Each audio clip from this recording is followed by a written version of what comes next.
सानसेनि रादाबखौ फरायदों तिलिकां ब्रह्मआ। उन्दै बैसोआव हाबा जानाय सुबुंफोरखौ हमनानै आसाम सरकारा गोरोन्थि मावबाय होननानै खेंफोरथि होदों क'क्राझार जिल्ला बिजिरसालिनि सिनियर एडभकेट सैथ' बसुमतारिया। हाबा खालामनायफोरखौ लानाया मस्ट' बे आसाम सरकारा भुल खालामनाय जाबाय। सनाय बाथाबारि ख्रिस्टियान बर' बेप्टिस्ट कन्भेन्सननि 109थि बोसोरारि जथुमा फालिथाया थांनाय सानखालि मेहेरगोनाङैनो जानानै थांबाय।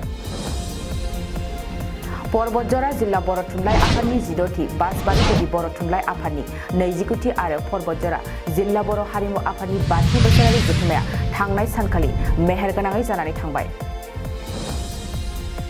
बनसुआ क'क्राझार दतमानि हारिमु फोथाराव साननैनि हाबाफारिजों 1थि खेब बोसोरसालिया जथुमा खुंफुंदों। दतमा ब्लक कमिटि इउपिपिएलआ इन्टार प्राइमारि आरो इन्टार ब्लक भलिबल कम्पिटिशन हाबाफारि बानजायदों।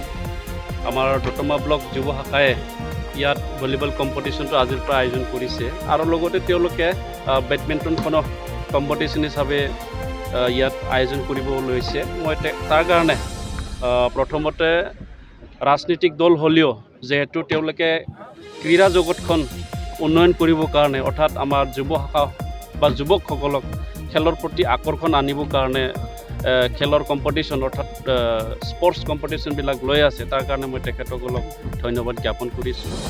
1थि खेब सिलाराय केरेट चेम्पियनशिप बादायलायनायाव 7 बर' फिसाफ्रा मेडेल देरहानो हादों। गयबारि ब्लक कमिटि इउपिपिएलआ मेहेरगोनाङै बुलुर बादायलायनाय खुंफुंदों।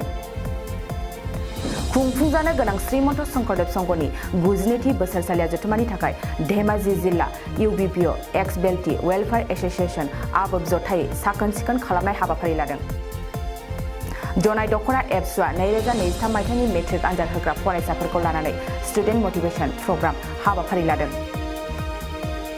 सानसेनि मेहेरगोनां हाबाफारिजों चिरां रुनिखाथानि लुफुंबाय थानाय गोदान जौगाखां मावख'आव चिरां जिल्ला बर' खौरांगिरि गौथुमनि 1थि खेब गायसनथाय सान फालिदों। दिनै सानसेनि रादाब फरायथिनाया बे एसेनोसै। गोजोन्थों।